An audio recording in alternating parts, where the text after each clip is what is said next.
Allow Yah, eyes up, but every knee gon' bow Yah. The spirit moved upon the waters, it got life in it. Let there be a firmament and you put lights in it. Sitting above the waters is your footstool. Every tree yielding fruit, that's that good food. You put lights up in the heavens for season and days. And our years too, we trying to get back to them ways. You put life up in the waters, all the moving creatures. Every heartbeat is yours, y'all, we truly need you. I will forgive us, cause sometimes we take this life for granted. Everything belong to you and we can make it vanish. You're the Alpha and Omega, got every advantage. If you mark iniquities, there ain't nobody standing. Earthquakes, tornadoes, floods, they keep the commandments. The sun and moon is in his order, just by our saying. You put the sand for a bound that the sea will stop. Can't hide nothing from the eye, but y'all, he see the heart. Made man in his likeness, we corrupt the image. So the son and second Adam obey every election. So now, because they can't beat me, they got to do this smear campaign to convince public opinion that I'm bad for them. So you said 2 elections. You were first elected in 2021? No, 2013 was my first election for trustee. I was a trustee. I sat where they are. Right. That's why I know the law. Council. Yes. Elected mayor 2021. Yes. Terms 4 years? Yes. Okay. Plans of running for re-election? I'm running for both my seats. And I'm going to win them. So, and when is the election for Thornton Township? 2025. So those elections at the same time? They are. Bullshit. A bullshit. A bullshit. I could not be here breathing and be comfortable if I was really as bad as they was making it. You know, nobody could be around me. So for me to be this calm, I must have some kind of inner peace. And my inner peace is knowing that once everybody take the time to really see what type of person I am, you'd be surprised that I stuck around this long. I have to make the life that I do live as happy as I can and try to do the best with what I have. You know, live the best life I can live, be as happy as I can be. Nothing is perfect for anybody. I don't know. Boys, I swear, I think I figured it out. You know why they don't want us redneck brothers and sisters and the hood brothers and sisters getting along? You know why? Because we'd be unstoppable. I'm telling you right now, we would shut shit down.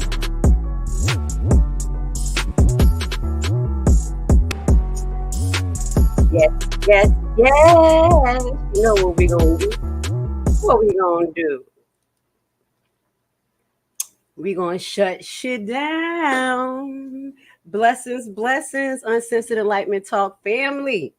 Leave our family. We in the building. Look at my background. I don't like when it be messing up like that. How y'all doing? Let me turn myself to the side. Maybe we be doing better today. Yes, we're here on the Sabbath. You know, sometimes I jump on the Sabbath. We in the Sabbath today. We have some updates for you guys. The story that keep on giving. Why can't I stay on my own schedule with Dalton? You know why? Because Tiffany, let me see, this one right here, this one right behind my shoulder, she always keeping some shit up. So you already know what we do here. We go a little bit deep into things. So that's what we're going to do. Today we're going to talk about Tiffany Henyard not going to jail. Okay, and we're going to get to know the judge a little bit. Okay, Mr. Thaddeus Wilson. Okay, you know, I did just a little research. Like, I wanted to find out some things. And also we're going to talk about the Andrew Holmes and him not being charged. And we're going to go into Vegas laws a little bit to see like what happened. You know, we could only we can do is speculate, but here, you know, we like to hit you with the facts, critical thinking. You guys, you know what we do. Get in the comments. You know, I'm gonna put your comments on the screen. We grown and sexy over here. I ain't got to tell y'all what to do. Y'all know what we do over here. As long as we respect each other, say what you want, okay? And then we're going to finish off with something has changed since 2022. I found a few interesting videos that I want to share with the family about the perspective of America and how it changed. And I want to know, do you feel the same way as the person that I'm going to show in the video? So we're going to kind of do a reaction to that. I think it's very important for us to kind of, you know, talk about that. But let's get to the mess, okay? Wait a minute. I had one video that I want to shout out to Dalton Politics. And also before, let me not forget, because I want to say it right. Y'all know me. I want to say it right. There is another group that I be creeping on. They accept me as a friend. I think it's Tiffany Henyard Uncensored. Tiffany Henyard, dictator of Dalton, Illinois, and Thornton Township. So this little clip that I'm showing you is actually from that page. So I got to show them some love. Girl, check it out. Hide the money, y'all. There's poor people around. With your broke ass. Your broke ass. That's Tiffany on day one. Okay. And we're trying to figure out what is it that emboldens Tiffany. Okay. But before we get there, I am going to start the live with saying rest in love, Lexi. Okay. Today they're having an event for Lexi. So if you're in the area down there and you like comedy, go check it out. There's an event held by Miss Vivian Allen and Cara. Okay. So shout out to everyone who attend. If there's a few people who attending, I don't want to say their name until I actually know they attend. And if they go live, y'all know I'm a creep. Like, yeah, I give people love because that's what we're here to do. So we'll give you an update on the Alexis Wilson investigation or things that I'm working on in the next 2 weeks or so. But with that goes to say, let's get this party started, right? Thank you for being with Grace Levi today. Hit the like button. We want to keep it uncensored here. So we're going to play WGN News. Dalton trustee, judge blocked Tiffany Henyard's appointment. This is a little 27-second clip. Let's put that up there for the people who may not know what happened. Shout out to Rumble, because I don't think Rumble really keeps up with this Tiffany Henyard thing, but I may be the only content creator that talks about this crazy mayor. So shout out to Rumble, because I do have a few people that actually watch it. So shout out to you guys, because I'm starting to stream back on Rumble again, making sure that I keep my platform diverse. Okay, so let's play this. Breaking news in the ongoing battle for control of South Suburban Dalton. An attorney for trustees opposed to Mayor Tiffany Henyard say a judge has granted a temporary restraining order blocking several of her recent moves to consolidate power. She appointed a new village manager, village attorney, and police chief. Trustees argue Henyard doesn't have the power to make those staff changes without their consent. They believe the judge's decision will force Henyard to seek their approval for new hires. All right, so that's just a little short clip. Now, one of the things that was said in my comments, I'm not going to pull it up, but people were inquiring just like me, was actually Keith Freeman hired legally? And we do know that he was not hired legally. But at this point, they're keeping him in position for some apparent reason. But just a little scoop on what happened to Keith. He went down there to try to go get in, and they still was trying to block him. Okay. And this block Keith Freeman, not thicker than the snicker Keith Price. I should have took the picture. Is this picture of Keith Price? It is. Can I let me go get it? It is ridiculousness. I brought his name up, and then I sat up there like, damn, why I ain't get the picture? But basically what was said is that Keith Freeman went down there to try to get in, and he was blocked. So this is what's going to send us to our next video that we show you, where they had to take Henyard back to court again and say, this child don't listen. Okay. Let's get that on the screen real quick. Now I get that picture of thicker than a snicker. Y'all know I knew I should have took it, because I knew I was gonna bring his damn name up. What the hell wrong with you, Grace? You should have just got the picture. It's disgusting too. I'm gonna just tell you, some of the things that they put up there is ridiculousness. So I'll get it though. Let's play this. Bear with me, guys. I'm getting back into the bearing. Today has been a long week. Some of the things that we talk about later on is probably why I'm a little like a jar. If y'all know, Atlanta had a chemical explosion, and then we suffered from a hurricane out here. So there's a little shit going on around here. We'll talk about that later. But yeah, I'm getting a little bit adjusted. Pray for Grace Levi. Shit is just happening all around us. Tiffany Henyard in court today over illegal appointments she allegedly made for several positions inside the village, among them chief of police. Last month, the judge issued a temporary restraining order blocking her from making those appointments without approval from trustees. The mayor had been warned before that if any of her appointees reported to Village Hall, she would be held in contempt of court. The judge today declining to hold her in contempt, but did warn her that if she did not follow the ruling, he would. All right. So, allegedly. Now, this is what's appalling to me. Okay. This is why I had to do a little research on this damn judge, because it just didn't make no sense. I'm saying to myself, everybody's been watching what's been going on, right? Right. Okay. Why do she need another warning? This is consistent behavior. Well, let me get his picture on the screen. It's consistent behavior. So I'm gonna just say this: if I was the judge, I wouldn't have been quick to actually, give her a warning, because she don't need a warning. As we mentioned before, I don't even think that she complied with the federal subpoena at this point. We're still waiting for that. Y'all remember? She was supposed to hand the information and she asked for more time, and we heard nothingness. So we're trying to figure out a little bit more about this judge and why he possibly is so lenient on Miss Henyard. Okay. Now, I didn't find any direct connections to them yet, but I know a few people can. Let's put this on the screen before. Let me see if there's anything significant about this little article. No. All right. So the Honorable Thaddeus Wilson, his actual court is open. So if y'all actually want to follow up on this, and hopefully I'll follow up. Y'all know I'll just get the scoop. I don't even want to be sitting in court with Tiffany Henyard. But if I can get a pre-update, that's what I'm going to do. If you guys want to pre-update this is actual page. This is where you can see when he's going to be in court, okay? And you can stream in, or you can stop in on a Zoom. So we have some information here. We want to see what's the follow-up with this. If anything, if I get a heads up before, I'm going to try to pop in, listen in, get a few clips, okay? All right, so that's where you can get your information from. He is live online. Now, we do know that in a lot of courts, some courts, they make you get permission. So if you want to stream that, make sure that you get permission. That's something you could write to the judge's chambers about.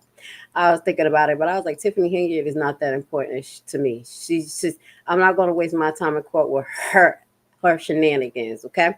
So this is a little bit about the judge side. So this judge is actually, I found two things that was kind of significant, possibly three things that's significant. This judge right now is entangled in something that has to do with Trump. Did y'all know that? No, I was like, what the hell? What do he got to do with Trump? Let's put it on the screen. So basically, they're going after Trump out there in Chicago for his building for environmental hazards, okay? And this judge is involved in it. So it's just so funny. That's the judge that's assigned to Tiffany Henyard in this big old national controversy. So these are two national things if you're not paying attention. And this was 3 weeks ago, actually. So judge sides with Illinois Attorney General in lawsuit over Chicago Trump Tower water use. So Trump is doing some BS. Chicago court ruled this week that Trump Tower in Chicago violated the Illinois environmental protection law with its use of the water from Chicago River. In his ruling, Cook County Circuit Court Judge is Thaddeus Wilson sided with the 2018 lawsuit from the Illinois Attorney General Kwame Raoul, okay, and the Coalition on Environmental Group. Raoul office filed the suit based on the referral from the Illinois Environmental Protection Agency, which accused the building of neglecting to obtain necessary Clean Water Act permits for its cooling water intake system. We'll read a little bit more about this. Later that same year, Raoul office Trump International, as well as Sarah Club and Friends of the Chicago River, agreed to join an interim order requiring that the building to abide by expired national pollution discharge elimination system permits. Basically, what this thing that Trump is using, he's pulling water out of the Chicago River, I would assume, and he's using it to cool his building. So structures of the tower size are required under the federal law to conduct studies of their water intake due to the amount of marine life affected by the process. So in the summary judgment, Wilson ruled that Trump organization lied on all counts. Raoul office said in a statement that it intends to seek an injunction and civil penalties as a future hearing, which has not yet been scheduled. So this was about 2 weeks ago. Let's see, can we play this real quick? Did y'all know about this? Let's connect the dots. And in violation of Let's connect the DOTT. Okay, let's go. Illinois law. A Cook County judge says this stems from their water intake for their HVAC system that has led to thousands of fish dying. Elizabeth Matthews downtown with the judge's ruling. Elizabeth. Our Chicago River is iconic. The health of the river has been improving greatly over the past 2 decades or so. But some environmental groups and now a Cook County judge say the Trump Tower has been hurting the river and wildlife for years. We do know that thousands and thousands of fish and other aquatic organisms would have died from the system. Margaret Frisbee is the executive director of Friends of the Chicago. I've had the free version of Grammarly, but upgrading to Grammarly Premium has been a game changer in my everyday River. They say the Trump Tower has for years violated the Clean Water Act and the Illinois Environmental Protection Act. Buildings along the Chicago River use the water to cool down heating and cooling systems. Trump Tower is capable of pulling in more than 20 million gallons of water per day. But Frisbee explains buildings have to be careful on their water intake. If you don't have the proper technologies at the interface with the river where you're drawing the water in, you can actually trap and pull into the system of fish and other aquatic life that end up in the system, or they actually get stuck on the screens. And so you kill the wildlife that gets drawn in. The 2018 lawsuit states that the tower operated without a proper state environmental permit and continued to underreport heated water discharge levels. This week, a judge says Trump Tower has created and continues to create a public nuisance in violation of Illinois law. Illinois Attorney General Kwame Raoul wrote in a statement, quote, "All entities, no matter who they are, must be held accountable when they willfully disregard our laws." Wait a minute. Now, I know the Trump Tower didn't just get built 2018. See, this is the type of stuff I just got a question. This didn't get built in 2018. It was okay before Trump was running for Republican president and doing all that stuff.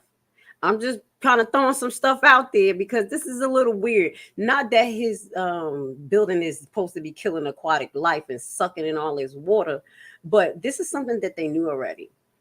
So politics or politics, I'm or both. I'm gonna just have to say that. Now, this same judge is connected to something a little bit egregious. Okay, just egregious. This judge actually pulled Adrian Love. If y'all watching the YSL trial, basically Adrian Love, the prosecutor there, forced one of the witnesses most of the damn witnesses to come on and even basically incarcerating two. One of the people that we talked about, we're going to talk about in our next live today, is Little Woody. Okay. So this was someone who suffered consequences kind of similar to what we're going to talk about that's connected to Thaddeus Wilson. Okay. Now, he got a lawsuit against him for this stuff. Witness in a murder case sues after Cook County judge ordered her jailed in fake subpoena. Right. This was May 2022. It's about a 6-minute read. Let me see something. Let me see if I got a little video first. Okay, let me get to it just a little bit. A woman who was present at her brother's slaying nearly 6 years ago has filed a federal lawsuit against Cook County State Attorney Office after she was thrown in jail for weeks for failing to answer a subpoena to participate in the trial prep against the accused murderer. Okay, the lawsuit filed by Latoya in United States, I don't put all that information, USA District Court on Wednesday centers on the common practice of the Cook County criminal justice system, where prosecutors get judges to issue court orders subpoenaing to witness to get them to come in for interviews in advice of in advance of a criminal trial. Okay, the suit alleges prosecutors have been systematically abusing the subpoena process by threatening a witness with contempt and jail time if they fail to comply.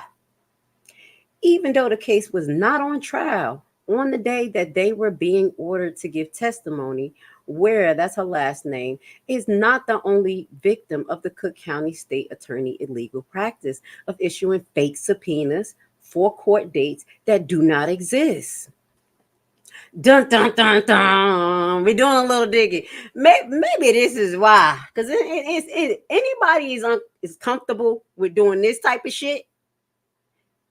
They don't give a damn what Tiffany is doing, girl. In my opinion, let's keep it going, okay? And it's crazy because this is the same thing that's happening right here in Atlanta. Shout out to Cook County. We like sisters. We like sisters. We live in the same life with allegedly crooked ass. I'm not going to say it. Moving forward. So basically, the victim in the Cook County State. Okay, so Wire is not the only victim in the Cook County State Attorney illegal practice of issuing fake subpoenas for court dates that do not exist, the suit stated.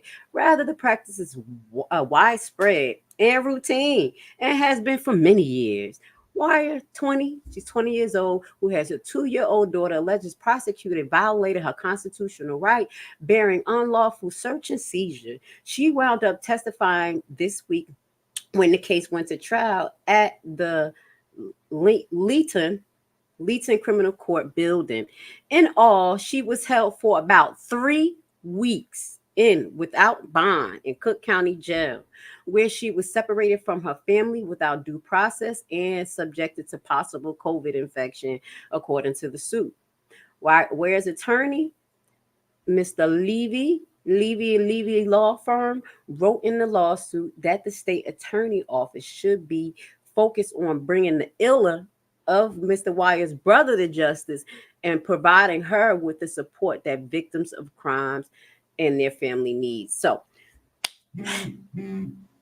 what is going on here? Do you see what I'm saying? What is going on here? Now, in this particular situation, I can understand probably why she wouldn't want to testify, especially if her life is on the line. This was the same thing that was going on with Woody. Just to give you a heads up, these people are still in the same area where the crime took place. Okay, and 9 out of 10, these people are gang-related.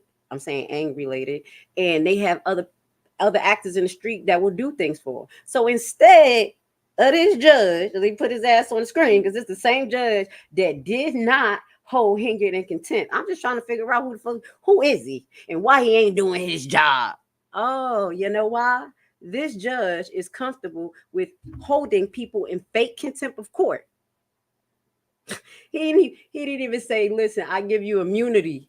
Listen, look, I know she ain't in a situation like Woody, but he didn't even give her nothing. You see what I'm saying? Why would you put her in jail instead of put her in a witness protection program, talking to them, trying to figure out what's going on, why you don't want to testify? You know your brother was unalive. You know the human thing to do. I'm just trying to figure out why people not human.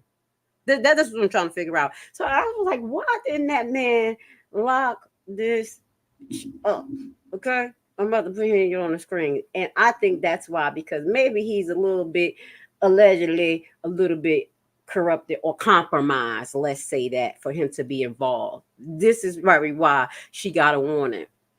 So we're going to stay up to date to see what actually happens, and if she actually complies, and if she don't, what is Mr. Wilson going to do? Huh? Because you already see the political ties. You already see connected to the 2025 election. You're going after Trump. That's what people are going to say. Oh, this is political, this, that, and the third. It's so bad. That's why I'm not a Dem or a Republican, because they protect each other. And then it's this type of shit. It's this type of stuff. That's why I think also why he didn't go after Henyard, because he may have some Democratic support. You know what we talked about the other day in my live? Lobbying. people getting support for their campaign, running. Don't you gotta run for judge? You gotta run for judge. You gotta win it, right? I'm trying to remember. I think there's some places you gotta win. You gotta be appointed to it. Okay. So with that goes to say, you're gonna have some support. And in his case, is allegedly Democratic. So I'm gonna move on because I was just trying to figure out. I know some of you were trying to figure out how the hell and who the hell is this judge and why he didn't get on Henyard, and that's probably why. So another person who has been talking and coming out, talking to, they always been talking, but maybe not a lot of people broadcast about it. Bert Odison. Okay, so I'm going to play 2 interviews of Bert Odison. This was September the 26th, and then the new one that he has most recently with WGN News. So we're going to hear his perspective of what he think is going on. He even talks about the federal investigation, versus the state investigation, why things are not moving possibly. So I found that interesting. So I said, let me share with you guys, because not a lot of people really talk about Bert Odison until we really have to, but they were mentioning him in the group in Adults in Politics. And what they were mentioning is that Bert Odison got a problem possibly with Delgado. And they have been having problems for years. And this is something probably why, he's so adamant about making sure he take down Delgado, because what we talked about prior is that I think that Delgado was the mayor, or is, or was. He was controlling every step that this monster was taking. Everything. Soon as somebody says something, she right there, like, right to Delgado, like, from the beginning. If you watch all the clips, he was literally leading her from the beginning. She did not know what the hell she was doing. So let's listen to what Mr. Bert Odison has to say about the temporary restraining order against Tiffany that was granted. So this was September 2026. I'm sure we'll have a good afternoon.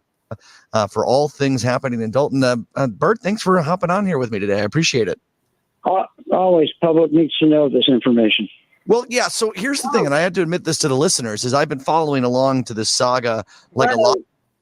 I just want to put your comment up there before we listen, because we're going to listen for the first. Isn't it just possible that he saw the value in not locking her up with the federal pending charges? What would be the value?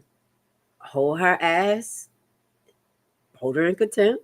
It got nothing to do with the federal charges. Whatever his little judgment is, you got to stand there for 2 days, 3 days so you can comply. And then she get out. It has nothing to do with the federal charges, but it can show her that her ass could go to jail, that nobody's playing with her. I really don't think that it would affect it at all. It just show more that she's not compliant. And the federal would be like, whatever, whenever they charge her ass, like, look, she ain't listened to the state either. She was held in contempt. So that's my opinion on that. If anybody else have anything to add, you can. I'll put it on the screen. I just wanted to put your comment up there. I love you guys interacting and giving your opinion, your your view is value. But like I said, that's my opinion. I don't think that it would affect that at all. They can't just hold her until the feds come and get her, because it's not even like she got a warrant. But yeah, I think that she should have got her ass locked up. She should have went back there, because it make it act right. Even they was even going to put Still in jail. Still is an honorable lawyer. This was out here though. I got to talk about Still, and he do his thing. Do you know he had to fight for his life so he wouldn't go to jail every weekend with his client? Shit, put her in jail. I'm sorry, I don't have no sense. Put her in jail. There's no more room for leeway with her. She is a child that has not been spanked. This is a monster. When the monster don't get tapped on the hand, when they don't get any retribution for nothing they do, don't get it. This is what you created. She like, yeah, they got my back. Judge, are we going to a P. Diddy party? Let me stop. Let me keep it going. Moving forward. A lot of us, but there's been so many twists and turns, Bert, that I feel like I'm 3 or 4 news cycles behind. Can you kind of just rewind a little bit about the latest happening with the mayor? Sure, it's easy. The trustees and the people of the village of Dalton had a major victory in court yesterday. The mayor tried to appoint a village administrator, a village attorney, and a police chief without giving their names to the board and allowing the board to say yay or nay, which is what the law tells us you have to do as a mayor. She just appoints him from her house or wherever the hell she appoints him. The applicants that she appointed, I don't want to talk about them personally, but let's just say it's not the top of the barrel. Each one of the potential appointees had tremendous problems, but the main problem is she didn't do it the right way. It's the process. The meeting, so the process. So we filed in court. The 4 trustees we filed in court, asked the court to issue a temporary restraining order restraining the mayor and restraining her attempted appointees from taking any office. Yesterday, after a 3-hour hearing, Judge Thaddeus Wilson issued the temporary restraining order, restored Keith Freeman as the village administrator, which she unlawfully removed, and took the police chief, village attorney, and village administrator out of the village of Dalton. So we don't have to contend with them. I gotta unpack this thing. Are these local laws that she was breaking, state laws, or are there federal both? Okay. No, both. State law and local ordinances. Our ordinances. So you hear that? It may have helped the federal case a little bit more. He's saying it's state law and federal law that this nincompoop broke. Adding more shit to the fire. See, she done gave the feds a little bit more too. That we have in Dalton mirror state law. So we quoted both the state law and the local ordinance, which again mirrors the state law. And the judge was excellent in understanding where the village of Dalton is. And in his order, he talks about the plaintiffs, meaning my 4 trustees, and the residents of the village of Dalton, having established that they will suffer irreparable harm except for the issuance of the TRO. So, like everyone like me, Bert, has got to be screaming, how is she still in office? So we're going to listen to that. But y'all do know I gave the judge his credit last week. So don't make it seem like I didn't give that man his credit. I was happy on the ruling. You know, he was, when we read the file, basically he was saying that, yes, it's going to be damage done if these people still stay in position. Okay. But I did have to do a little mini deep dive into a little bit about him. And I'm going to see, can I pay attention to a few of his court hearings, watch it a few days to see how he conduct himself. And maybe I'll have a little bit more, to give you as far as insight. But y'all know I'm skeptical. It is what it is. Once you start moving funny, that's what I judge. You can be prestige, you could be this, you could be blah, blah, wah, wah. But when you move, that's what I look at. So I wanted to see how he moves. And that's why I brought up that information, just to give y'all a heads up. We're going to keep our eye on him. But I was glad what he did. I'm not biased. But what he did to that young lady, holding her in jail for 3 days, and now they have a lawsuit, that's not copacetic. And that says a lot about character, period. That says a lot about character. So let's just finish listening. Maybe you've explained this before, but seriously, like, is it a local issue that there isn't the removal options available to residents of the city council? Is there any, I mean, she essentially, we'll have to see how this ends up going, but is violating local and state laws. What is the removal mechanism, or is there not one? Move that ass. The removal mechanism is an indictment and a finding of guilty for violation of crimes. The state, as far as I know, the state's attorney and the attorney general are doing nothing. The federal government is doing something, and there's been an active investigation going on for at least 8 or 9 months. Should the by Cook both County, the FBI and the U.S. attorney? Should the state's attorney and attorney general be doing more? We're having a change in state's attorney soon. I don't think. But does Kwame Raoul have the authority as Attorney General of Illinois to charge her with official? So you already heard him when he talked about the state attorney. Is that Kim Fox? He says we got a new one coming up. We'll keep hope alive for the next one. Let's keep listening. Just listen to what he said. He's like, yeah, we gonna have to wait on that. Misconduct? Is there some statute on the books that he could go and say, you have broken the law in your role as the mayor of this town? You're as a criminal charge. Could he have?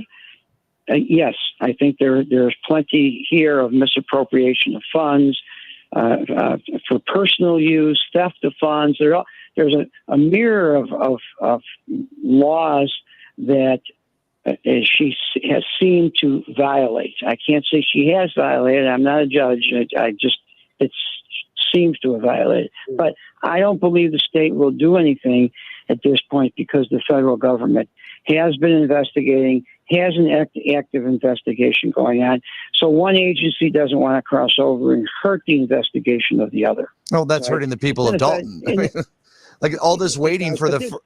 I want an expert to explain that statement because that statement does go along a lot where they say they don't want to hurt the investigation. Work together. What's the problem? Put her in state jail, then she go to the feds. Which one? Both. Get y'all work together. Somebody feed somebody something so this can move faster. I don't like the fact that the state is using that as an excuse. Well, the feds have an investigation, so we don't want to touch it and mess it up. The feds came in a couple of months ago. She's been doing this from the beginning, and the trustees have been reporting. They have been filing lawsuits. Nobody in the state. I don't like that.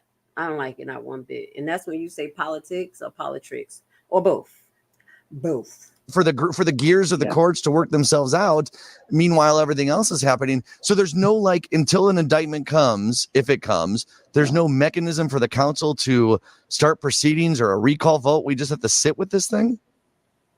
We have to sit with it, except for the things that the village board has done, and that is have their own meetings where they have a quorum, passing laws, approving bills. Last week, we had Judge Cohn issue an order saying if the mayor won't sign checks, the mayor pro tem can sign checks, which is a big victory for us. So now we can start paying bills because she only would pay the bills that she wanted to pay, even though the board approved the bill. So we have lawsuits from legitimate vendors who did work who not getting paid. Yeah. And I'm sorry, just looking at her face make me mad because, like he said, we got lawsuits. And I know it just rolled off his tongue, but even this judge, even Mr. Wilson, Thaddeus, he said this ridiculous that he even said it that they had to come back to make him almost hold her in contempt of court. But that's more money. And even though Mr. Odison is not Bert Odison, is allegedly have not received more than one check, allegedly, or that's what he said, from Dalton because of her, he's going to get a whole lot of back pay on top of over 40 lawsuits that Henyard has been part of, calls for Dalton. She don't need to go to jail. I mean, seriously, she don't need to be held in contempt. People should be talking to this judge. The residents, you should be writing letters to the judge's chambers to talk about your grievances, to make sure that he's more stern on her. This is some of the things you guys could do. Yep. What? Because you know how people be about to go to jail and they be like, you can write to the judge's chambers to see if they get a lesser sentence. You can do the same thing to make sure somebody get a worse sentence. I think the residents of Dalton need to follow up with this judge and make sure that he don't give her any more leeway. Do you hear what I'm hearing? I mean, 40 lawsuits, and then she has the nerve to sit at these meetings and say, I'm not being sued. We're being sued. I'm being sued in my capacity. Arrogant and disgusting. And I'm gonna have to say this because I'll be creeping. People be mad. I listen to everybody. I actually watch YouTuber's page because I like to hear what people have to say. And that's kind of like a little bit of support. But I know y'all really not big on her, but I'll be listening to Trina Downs' page sometimes. And this right here, I'm gonna just tell you, she has a little bit of knowledge behind her. She's not totally crazy. She went over the referendum. She talked about the referendum of why it did not go through to get Tiffany Henyard actually, pulled off of being the mayor.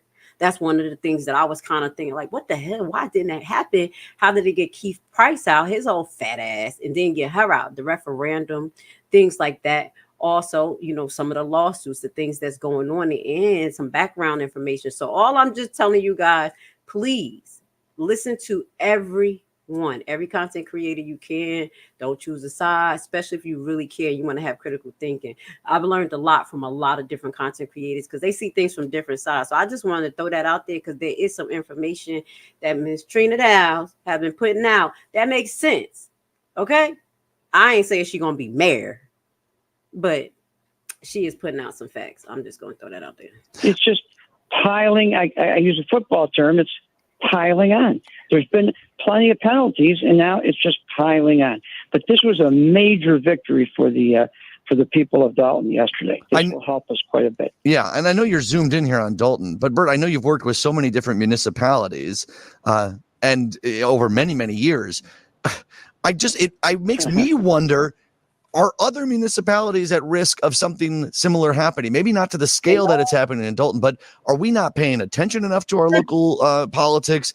Or do we need to start putting mechanisms in place in this state to create situations where people can get these people out of office if it's this drastic? And gross. Yeah, the answer is the municipalities aren't paying enough attention. 2 or 3 days ago, the mayor of Fort Heights was found guilty in the state courts of embezzling over $100,000. The mayor of New York was indicted yesterday. The mayor of Riverdale has been indicted. The problem is it takes too long because the problem is it's a systematic corruption. That's what I see.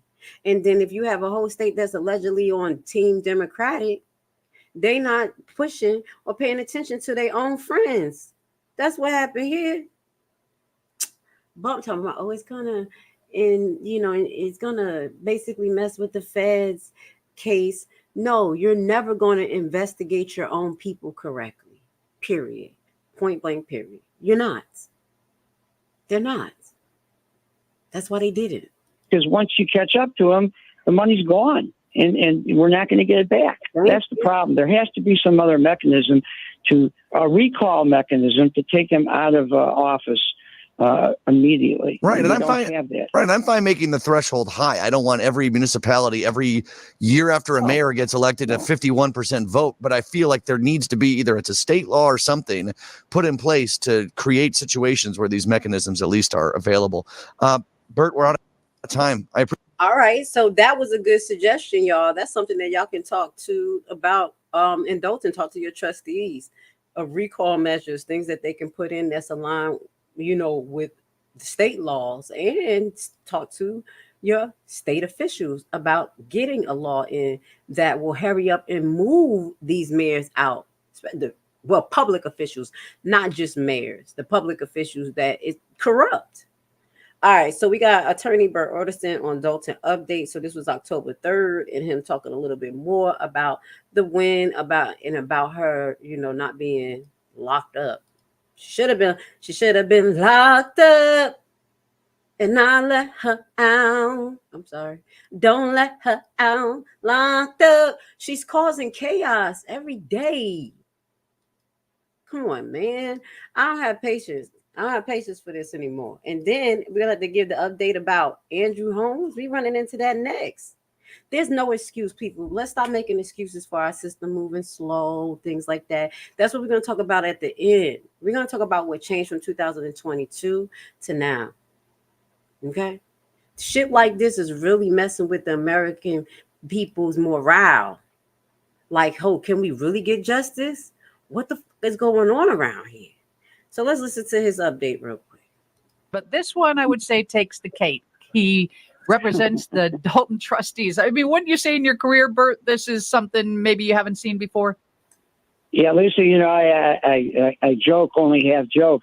I've testified in federal court twice against 2 mayors who both went to jail. So I've seen a lot, and I've been through the city council for 50 years. I have never, ever seen anything like this that's going on in Dalton. It has gone on for 3 years and is continuously going on, where we have to go to court almost every day. to fight what's happening, to try to keep them stable, which is almost impossible to do, quite frankly. We were in court again today. It centers around Dalton's mayor, Tiffany Henyard. Why were you in court today? Today, because last week the court entered a temporary restraining order against her for making appointments illegally. She appointed a police chief, a village attorney, and a village administrator illegally without going to the board, which the law says you have to do. The judge ruled that you have to proceed according to law, that the appointees were not good. She appealed it to the appellate court, and yesterday the appellate court denied her appeal. So today we were on with the Judge Wilson, because we filed a petition to have her held in contempt of court for still locking out the village administrator. The judge did not grant the contempt against her, but he warned her, and he warned all parties, you better listen to my order or you're going to be held in contempt. He continued the temporary restraining order in effect, so she can't make illegal appointments, and continue the case to November 7th. Was she in court today when you were in court? Yeah, on Zoom. I saw her on Zoom. Yes. She doesn't like you very much, does she, November Bert? 7th. She what? She doesn't like you very much, does she? Well, it's on the agenda every 2 weeks to fire me, so I would say no. She doesn't like me. She doesn't have to. I don't care if she likes me or not. Just gets to follow the law. That's all. That's how I feel. I'm with you, Mr. Burt. I don't care who likes me or not. Just be honest. Follow the law. Follow the law. Time we talk to you, people in Dalton and people in Thornton Township and people around Chicagoland say, how long is this going to go on? She is in office until April, but she's got something written in that doesn't make the job appealing to anyone else. It's April. No, it's very difficult. And the next person who will be mayor there is going to have a lot to dig out from, because of the massive amount of debt that she has caused the village. We're over $5 million in the hole, and we were $5 million above the black line before she took office. So we've had almost an $11 million swing in 3 years. It's depressing, really. And I'll tell you, you know, so basically, he's kind of verifying that Dalton, before she became mayor, had a $5 million surplus, allegedly. And now they lost them $11 million. That's why he's saying they're $5 million in the hole. What? Or $6 million. Let me correct that, because he said it's $11 million, like basically defect. How the hell did she spend that much money? Did you hear what he said? So I can't verify was Dalton at a $5 million or $6 million surplus before she came in. But baby, I ain't never seen nobody spend like that. And you telling me that Dalton is not built up and beautified yet? Oh, hell no. Lisa, on the Zoom call, you usually have 10 or 15, lawyers or people. There were 150 people on the Zoom call today to watch from Dalton. Oh my gosh. And are these just constituents? Good job. You know what? By you showing up there on that Zoom call, y'all did put some pressure on that judge. Even though he tried it. He gonna talk about basically he recommended all parties to do what he said and comply with it. That's the same shit that this new judge on YSL is doing. When the prosecutor do something fucked up, instead of her just reprimanding just the prosecutor, well, she's been doing it a little bit. She tried to do it on both sides to be politically correct. It's not being politically correct when there's one person doing the shit. So Burt Audison, I'm glad you're giving the judge a little bit of credit. But baby, y'all need to show up more. 150 is great. Show up more, put more pressure, write some letters to the judge's table, tell them that you will be there November the 7th. If I'm available, Grace Levi will be there November the 7th. Let me see if I write to the judge's chamber and ask them, can we stream it? Why not? It is what it is. Let's see how many people be streaming it. I'm gonna do what I do, like a legal nurse consultant. I'm like, Judge, Secretary, Judge Secretary, excuse me, can we join the live? Okay, so look out for that. Let's see whatever day that is that I'll be available for you guys. Okay, It's people that okay. Stay. Yes, just from it's amazing. She can't be fired. She's not being removed before April, but her hands have been somewhat tied to stop these crazy expenditures, right? Yes. We the board has taken a number of different means to stop her from having access to the funds. The credit cards have been taken away, and bills are now being paid because a court a week ago, a different court, ordered that entered a preliminary injunction against her, saying if she won't sign the checks, then the mayor pro tem, Trustee House, can sign the checks. So we haven't taken power away. We just have gotten the authority to do the regular business of the village, whether she does it or not. Take the power away completely. I'm just saying. Please hit the like button.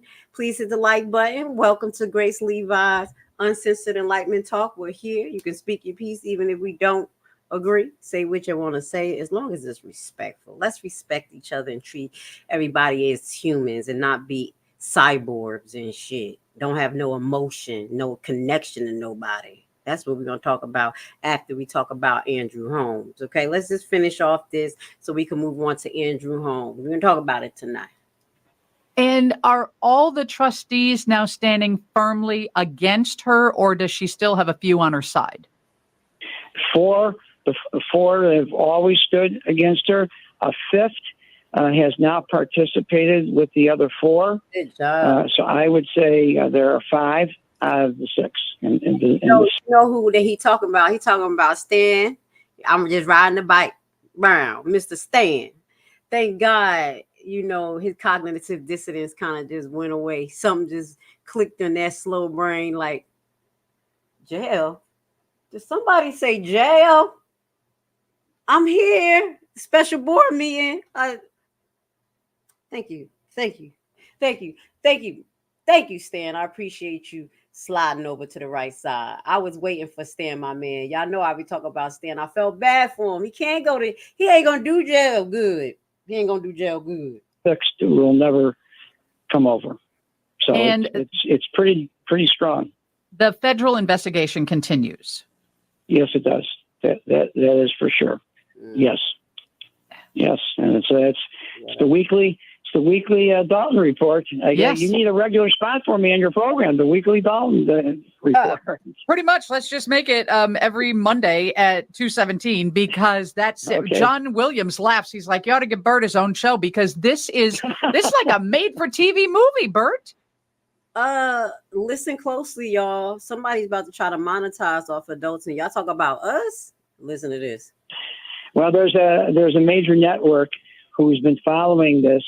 And the reporter who's been following it told me that they are close to completion to have a series. You would call it a reality series, but it's going to be a Dalton series. It's going to be on TV. Oh my! And I'm not saying that it is ridiculous. I know we stream and we talk about Dalton. You know how I am. I'm educating. Hopefully, me as the online resident that I'm playing a part to help this. But damn. They about to make this like some type of reality show series on Dalton.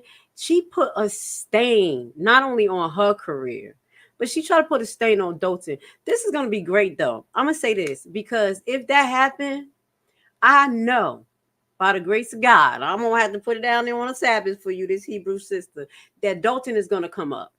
Dalton is going to come up as long as the people wake up, do for self. Don't worry about these damn services that allegedly she's trying to give. Vote her ass out. Whoever's coming in, ask those critical questions to make sure that they have the right agenda in mind, that it's not going to be a political agenda for the Democrats. Because obviously y'all going to vote blue. I don't know. But this is what I'm just telling you. I'm keeping it real. Okay. I do see something good coming from this in the future. And I pray 5 years from now that Dalton actually recover from this. I said 5 years. I love this shit. The way she did it would be like 10 of them years. Anyway, so we're going to move forward now. I want to send shout out to everyone who's here. Please hit the like button. I appreciate you guys for being with us today. Again, if you're out there up in Illinois, do you know what that means? All right, whatever. Independent. All right. So if y'all out there in Illinois, go check this out. Dalton Day of celebration for Alexis Wilson. This is today. J&J Booking Event Space. Actually, it's in Indiana. I do apologize. I thought it was in Illinois. It's in Indiana. So hopefully a few people stream it, and I'll be able to share it with you guys. But I did want to put that on the screen that's happening today and next week on the 10th. Coming up, the George Floyd and Alexis Wilson Police Accountability and Reform meeting. So it's going to be a town hall meeting on October 10th. You're going to see it's going to be in Chicago Heights, Illinois. That's definitely going to be out there, okay, where they're going to be highlighting the numerous unjustified police unalivings, okay? And that includes my baby girl, Alexis Wilson. And you see the other individuals up here like George Floyd. I don't know all these individuals by name, but it is ridiculous and horrendous. So this is not just a one person thing. This is a real problem. So we do have a list of a lot of untimely deaths and wrongful arrests and excessive force that's just connected to Dalton. So we want to keep on showing you that as we update you guys on our investigation. I don't know how to turn an investigator, but I know they've tired of my ass asking them. I be bothering y'all public officials out there. It's some nice ones though. Some of them I was like, yo, this motherfucker doesn't get on. What's your supervisor's name? Now let's get to this. Las Vegas police closed sexual assault case against activist Dalton trustee Holmes. What I don't like about this is that basically it's like a second read, like announcement. This motherfucker got to be connected to the feds or something, because this doesn't make any sense. Let's play this together. I am highly disgusted. No one deserves to be treated in the manner allegedly that he treated the victim and did. He's a filthy animal. I read the case and I was appalled.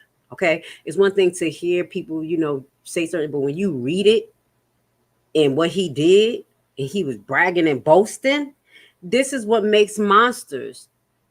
This is why people say Chicago is corrupted. This is a monster. And by him not being penalized or anything, and it's not the first time that allegedly people have said something against this man. I promise you, around the time of the Kanika Jenkins case, there was some shit coming out about him. And it may have been conspiracy tin hat or shit, but it was very deep. And it wasn't good. And I'm not repeating it because I don't have the facts, but I wasn't happy because guess what? Why do people have such nefarious fake stories about you if it's fake? That's what makes me see. That's what makes me question. When you have people out there who are actors, public officials, these type of things, activists, all of that. Even me as a healthcare provider, I say I keep my standards the same, even the police. If I had a record where there's a whole bunch of shit behind me, you wouldn't want me to come stick you with a needle. You wouldn't want me to come 5 foot near you. So why do they not hold these individuals to the damn same standards? I don't understand. That's why I have no cap. I have no for injustice, because what I'm trying to tell, I got a little post-traumatic stress, and no, because I handle my business, and I did right. I do right. In all my years of nursing, I have not had a complaint from family members about me. So it's so weird that people who work in these positions, as Andrew Holmes, Tiffany Henyard, the judges, people out there, public officials, Trump, Kamala, they have these alleged stories about them, but people just make them up because they're like, yeah, they're public officials. No, some people know some shit. Some people know some shit and they don't want you to pay attention to it. That's all I'm saying. I'm holding all of them to the same standards that I have to be held on. I don't want to hear it. I'm sorry. That's one thing I ain't going to hear. If I got to be held to it, all of them do, especially him. Just disgusting man. WGN investigators learned the investigation into an allegation of sexual assault against a Dalton Village trustee has been closed. A village employee told police that she suspected Andrew Holmes may have engaged in unwanted sexual conduct with her after she passed out in his hotel room during a taxpayer-funded trip to Las Vegas in 2023. She has filed a lawsuit claiming Dalton Mayor Tiffany Henyard fired her after she reported the alleged incident. Las Vegas police now tell WGN News they're investigating. He couldn't even get no dentures for your picture. What the hell? Look at all the missing teeth. You demon. Investigation is closed. No charges filed. The accuser did not respond to a request for comment. Andrew Holmes will only say that his work as a trustee in Dalton and community activist in Chicago will continue. Oh, y'all better not let him eat a fucking minute out there. I'm dead serious. If you can't get justice from your system, y'all need to block him. And that's what I was saying. No one who would even bring that man in their house around their door to talk about bring me some justice. Who in a right damn mind will bring this crypt keeping monster into their house, and he have the nerve to say that he's going to be still doing something out there? Nah, y'all better. I don't know how y'all hood love is, but in Newark, he wouldn't be walking the streets. I'm just saying. And in Haiti, that's where I'm from. We don't play. We deal with honor. It may not be you could judge us and say how you want. We wow, we this, we that. But where I'm come from, both sides of my family and from Newark, we deal with honor. It may be not the what y'all think life's supposed to be, but we sure enough make sure that people like him hit the pavement. And we not only talking about running. We're talking about under the gate, trashing them. I'm sorry. He deserved it. Y'all know I'm mad. I'm a little bit upset. That little short clip. Why? I want to know the why behind it.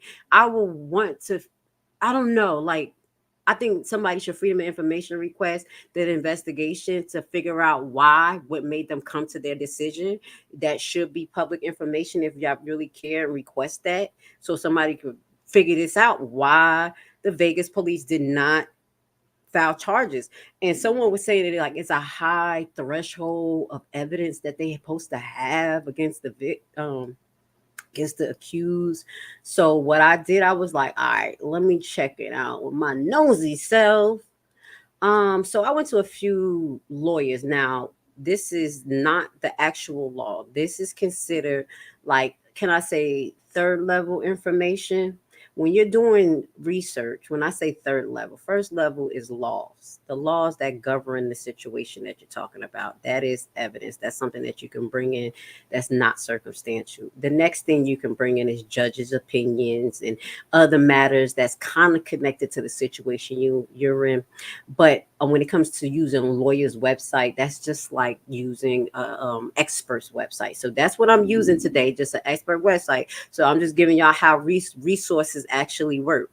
But Las Vegas, this is in Nevada. This Las Vegas, Nevada, this is Defense Group, and it talks about NRS 200.336 actual assault R-ring lawsuit in Nevada.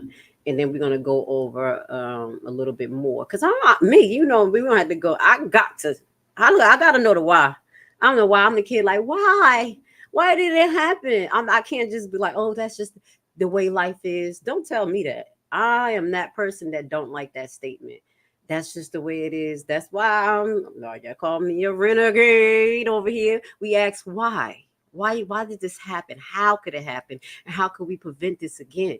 So someone was saying they need a high level of, basically evidence. So let's listen to what this lawyer got to say, and then I'm going to read a little bit. Nevada treats rape and sexual assault very seriously. Penalties can include up to life in state prison and lifetime sexual registration. But the good news is that here at Las Vegas Defense Group, we've had tremendous success helping people fight these cases. You may be the victim of false allegations or an innocent misunderstanding. You may be wrongfully accused. Unfortunately, this happens all the time. We invite you to call us 24/7. So this lawyer deals with the falsely accused. Let's listen. He puts the standards out there. So he's going to try to put the standards out there that's going to cater to his audience, okay? I like to listen to everybody. So this defines Nevada crime of sexual assault and what to say, I'm trying not to use these words because I don't want to get censored, but with a person who does not consent. So victims age in Nevada for our cases and the punishment 16 or older. The punishment is life in prison with no parole. Damn, that shit's strict. Life in prison with parole, possibly 15 years. Life in prison with parole, possibly 10 years, only if the victim sustains no substantial bodily harm. So that's what she falls under. I'm going to go read. This is third level, okay?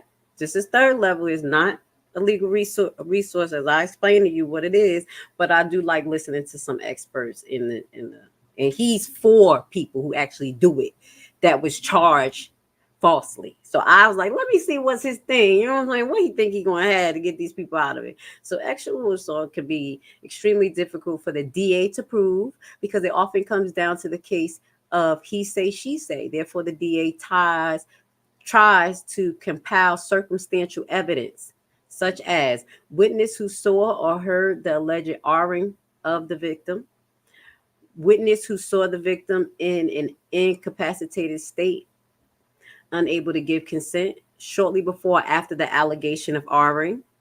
I think our victim here definitely falls with that. Okay.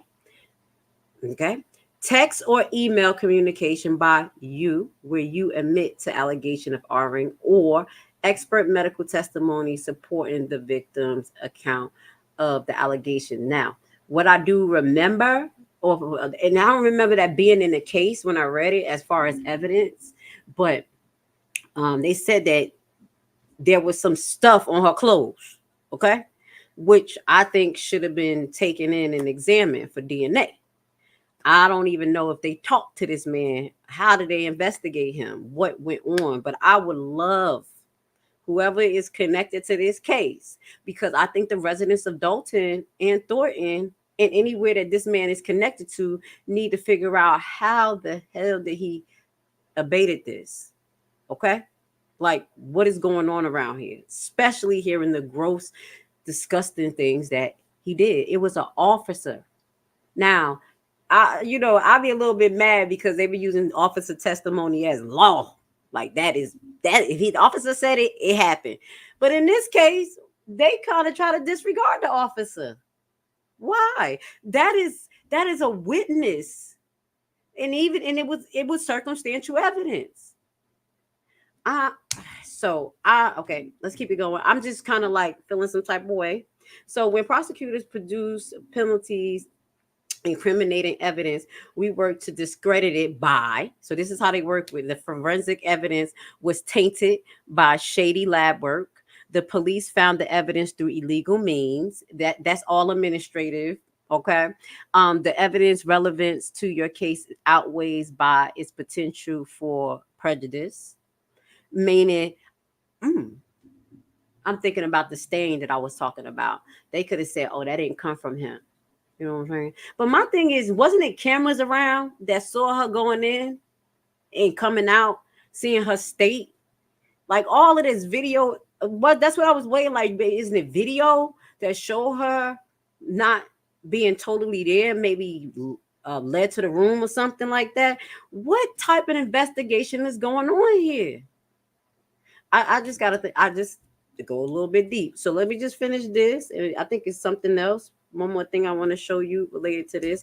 I asked the whys here because I don't like it. I'm not going to just say, oh, that's just the way it is. You're never going to get that here. Okay. So what they said, the forensic evidence was tainted. As they said, the police found the evidence through illegal means. Administrative, the evidence revealed to your case is outweighed by the potential prejudice. The source of the evidence are unreliable and impeachable. It could be that they could try to impeach that shirt. There is insufficient evidence to prove guilty beyond a reasonable doubt. This is that lawyer. That's what he said. But he's trying to pull people his way. Lobo Law Firm. Let me just see what he says, and then we're going to move on into our next topic. I just kind of want to figure out how these people think. Y'all know I like law, and we travel. We don't want to be in Las Vegas and something happened to us. And they be like, oh, no, you can send it because you was drinking. Because what the fuck? Excuse me. That doesn't mean I consented. I don't care because I was drunk. And it don't mean you consented even if you have a history of being a fast ass. How about that? Because there's a lot of, and I'm not comparing her to that, but there are prostitutes out there who's basically forced to be that. And they don't consent. They're drugged up. They're forced. They mentally fucked up. Okay? So please, it takes a lot more than just words to say yes to make consent, okay? Because people can intimidate you and everything. So Nevada Actual Assault Survivors Bill of Rights signed into law. Let's just see what that has to say.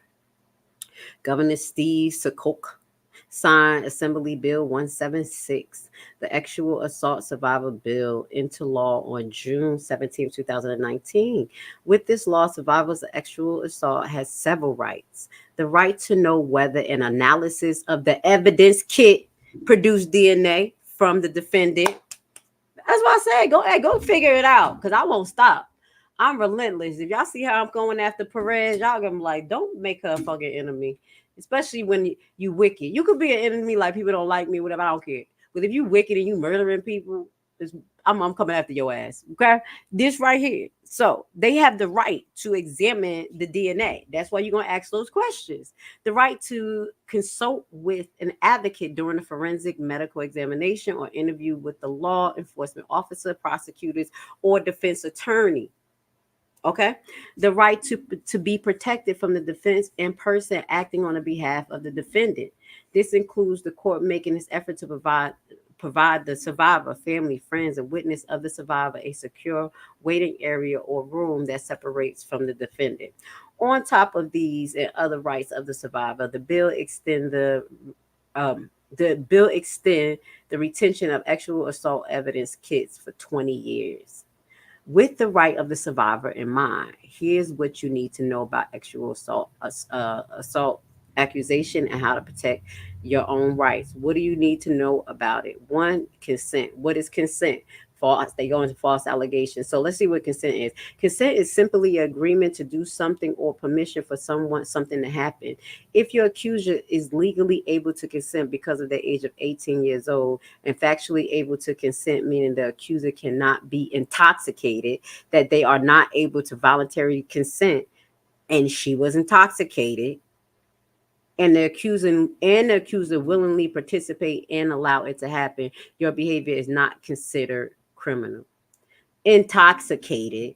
So this is part of the bill that he put it in. And she was, that's probably why she got a lawsuit, but I'm not saying why they didn't pursue him.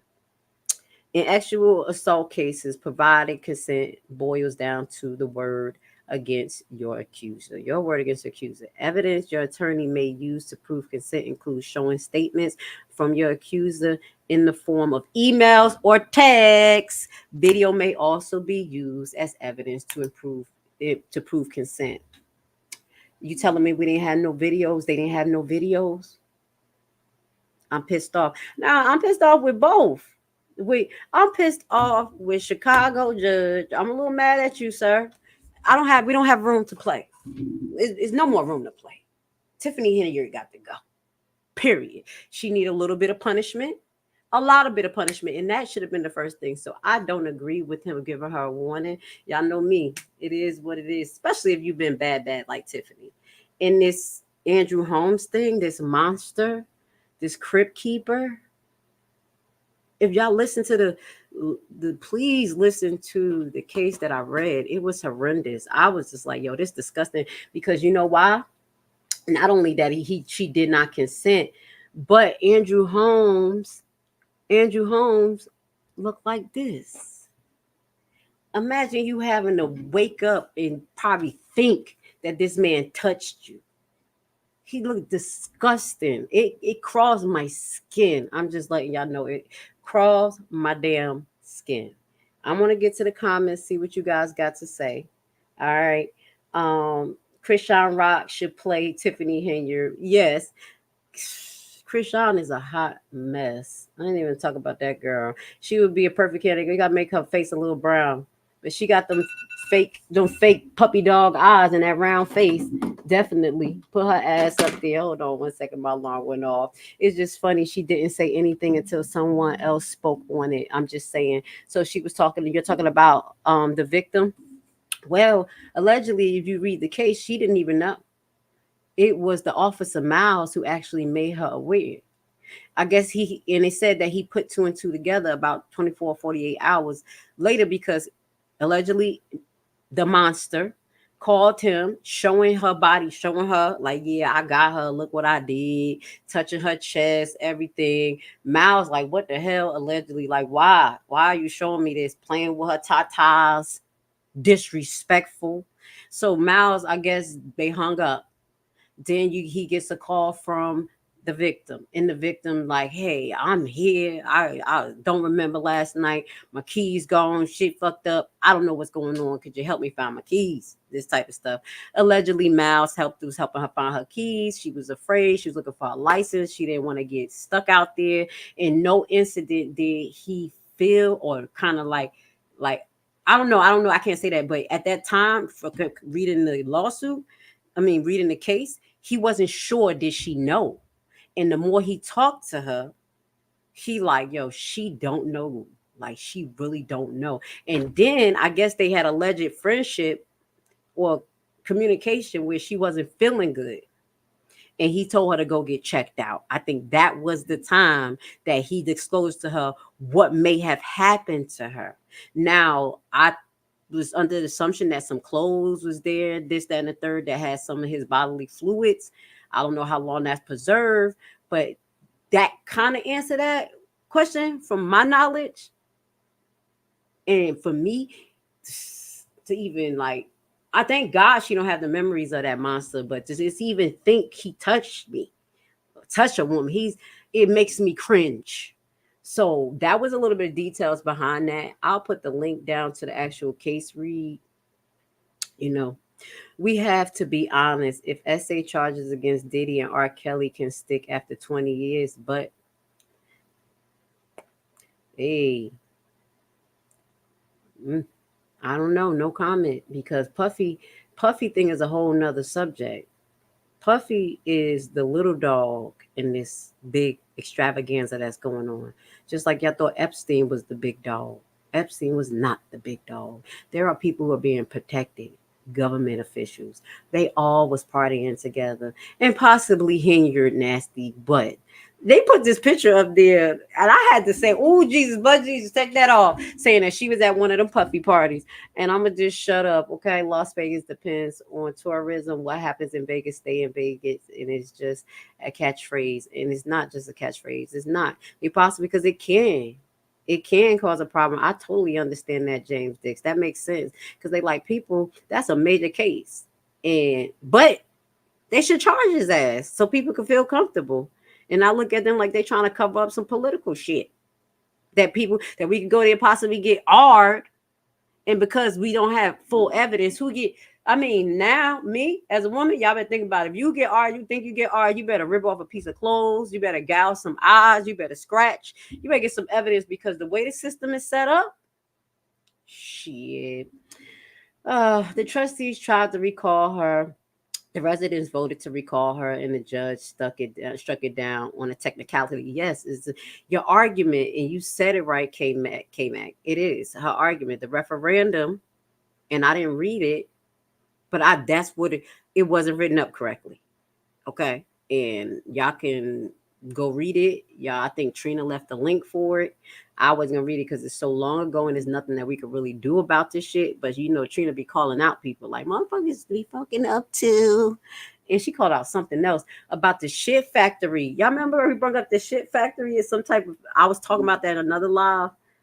She said, and I cannot verify this, y'all, I'm gonna put a little bit of dirt, and I love him. I told y'all I got love for this man because I met him. He seemed like a nice guy, but I don't put nothing past nobody. They said at the cutting of the shit factory that House was there to open up the shit factory in Dalton.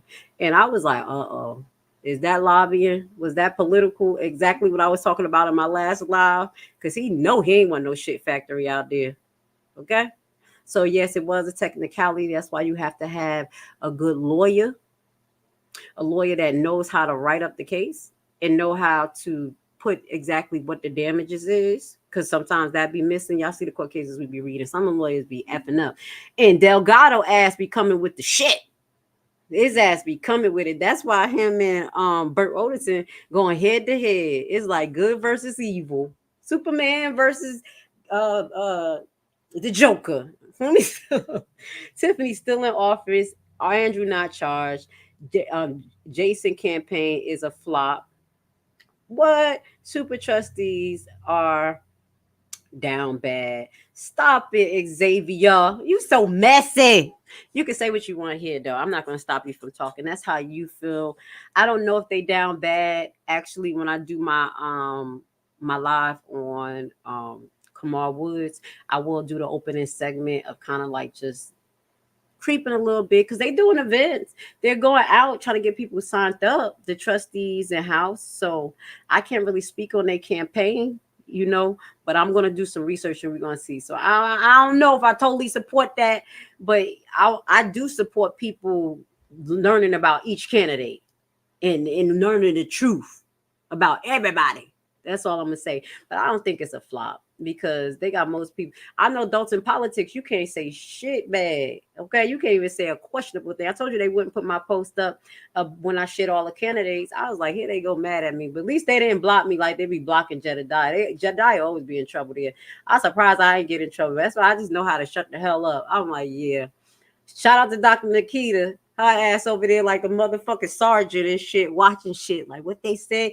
Shout out to you. You know I have to call you out, Dr. Nikita. I mean, like, look at her out there making sure don't say shit about my trustees. All right, she holding them down there. Okay, hello, everyone. No way she could have consented. His look on him turns the inside out to outside and doing in short term. Ugh. He's disgusting. He's a filthy animal, and I don't think she gave him consent. I don't care if she was hold down at the barn. What would she benefit from sleeping with him? He's a monster, and he should have went to jail. Okay?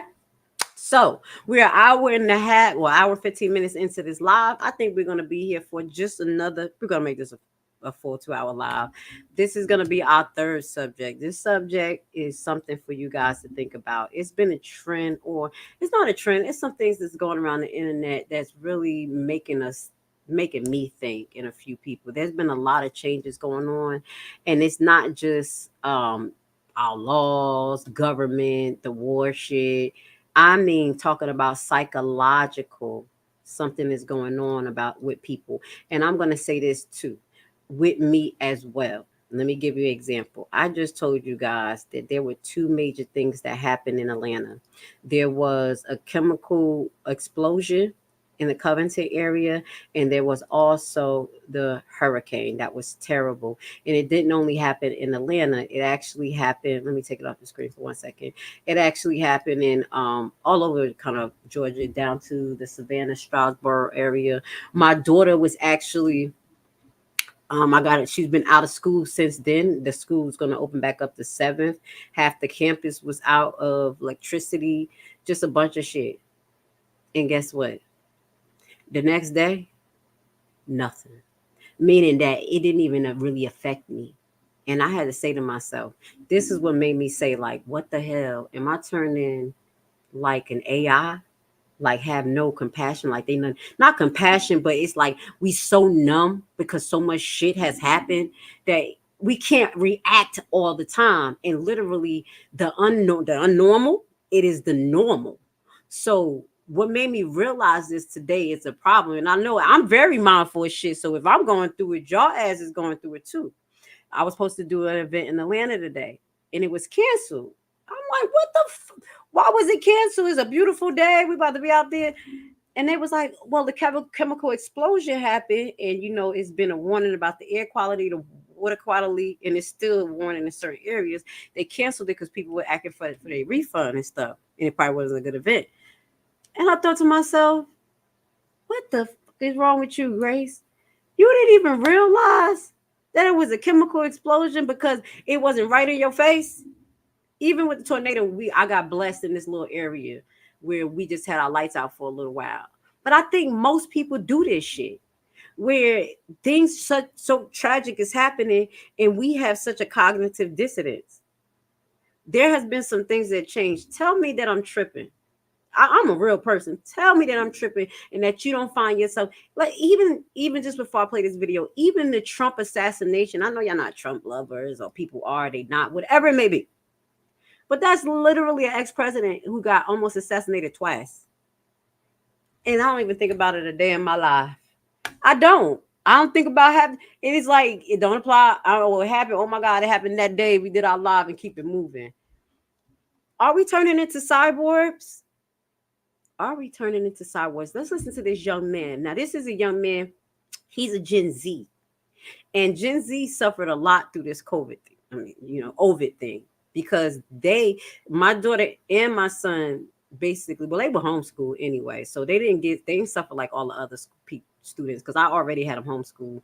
But the ones who had the homeschool, they felt like they lost so much of their childhood, all types of stuff. And then there's another perspective from this.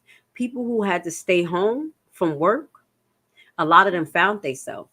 A lot of them figured like they figured out they hated their jobs. I was one of the people who I figured that out before the COVID.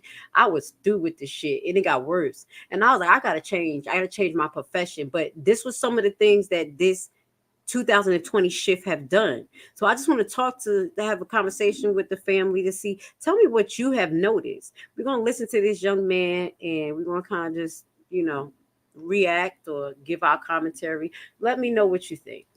What's good with y'all? Alter Ego Sean. Hope y'all doing well. Tapped in. I advise y'all to start taking walks too. Really good for your mental. But the video today is about things have not been the same since 2020. You look at any aspect of life. You look at working. We all work. You look at relationships. We all have different relationships. You look at the future. Just being optimistic about your future. Nothing has really seemed the same. And I don't know why that is exactly. I think something that has to do with it is we all were able to, for at least a half a year, sit at home every day and kind of see, man, like I'm working my life away. Man, I really don't see my family as much as I should. Man, bro, I think so many people came to the realization of so many different things during that. Let me know what were some of y'all realizations. Because as I told you, I agree with this young man. My realization was that I was not happy, like at the bedside. I love what I do, but the politics, the working like a slave, the risk. I was like, yo, I'm not happy. This is what you made me get into, God. Like, this is what I'm going to do for the rest of my life. And a lot of people feel like that. And being able to stay home and reflect and then look at their family, spend time with them, really kind of open people's eyes that something was missing from being human. The humanism. That can I say, I'm not even going to try it, but during 2020, when we had to kind of just be away from everyone. And it's crazy because 4 years later, nothing really seems the same. And I don't think people really talk about it. We're in another pandemic right now where people just don't want to work. And people want to say it's Gen Z or it's just younger people. It's older people who don't want to work too. It's older people who are tired of being sick and tired, And why people are sick and tired? Because it's who govern in these places that we're working at. I don't think people intentionally got into a career or whatever they did because they hated it. I love nursing. The system has made the fucking job miserable. And I know a lot of people feel like that. That's why it was such a big uptake around that time when Trump was in the office and the Ovid was going, where people was like, I'm starting my own business. You see what I'm saying? This was some of the fuel to that as well. It's kind of leaving everyone with the question of what now? Well, what do I do now? I know this isn't what I want to do. What do I want to do now? Dating. I don't know if y'all are married, y'all have been with people, been with someone for a while.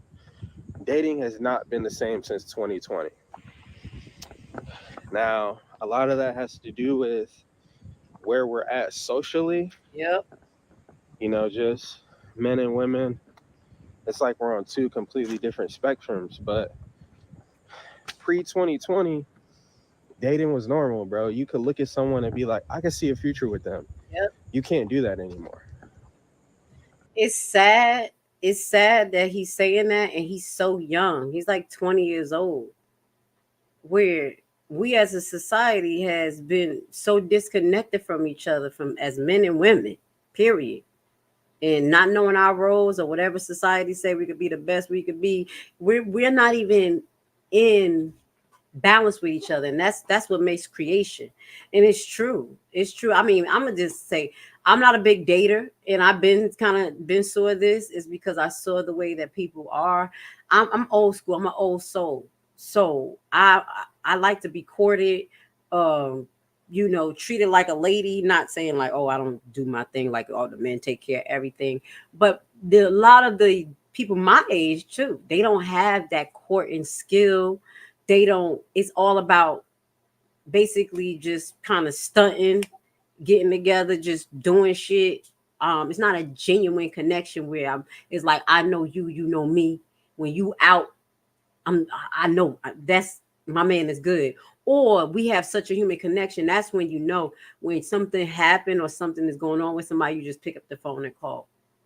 A lot of our natural human connections is literally gone. And I don't know if it's because we had to be in a house, but something has changed. So I think I can agree with him possibly that it did get worse. I can't say that from, example, because I'm not dating and I'm okay with that. And it's sad. And that's why I say to myself, damn, you numb. You don't even give a damn about dating because the perspective of the way we look at men, the way society has men acting and the whole thing, we're not balanced. We're not on the same level. We're not on the same wavelength. You see what I'm saying? It's society got us thinking real fucked up. And it's sad. And I'm giving you examples because I'm putting myself in the shoes and like, damn, am I a cyborg like these motherfuckers? I'm not even moved. God, I want to still have feelings. Let's finish listening. A lot of people don't have feelings. You don't. It's cool. Yeah, it's true. You can't even, I'm going to be honest, let him finish talk. You can't even have a friendship. It's hard to meet people and you establish a real friendship because they're not genuine. It's literally what I can get out of you. Or how you benefit me. And if you don't benefit me, I don't got nothing to talk to you about. Or my life is so this, so that. I don't care about your feelings. You have conversations with people, they don't even listen. They literally in a conversation just to talk. You could be pouring out your heart like this was going on, da-da-da. The person quiet as hell. Then all of a sudden like, yeah, that happened with my cousin and that happened with me and da-da-da. When people are like that, they severely fucking disconnected. When they can't even be human to your situations and your problems. Be mindful of the people that you keep close to you. Your family members, some of them are like that. And that is, I think the motherfuckers are cyborgs. They don't care. We don't have the human compassion. This is what I'm seeing here. We lost some shit. I'm just keeping it real. The future. I want you to honestly think. Now, I'm in a different boat. I am pretty optimistic about my future, but when you think about life, do you really think 5 years from now? It's like something weird where you can't even really think long term because it's almost like I don't even know what will happen by then.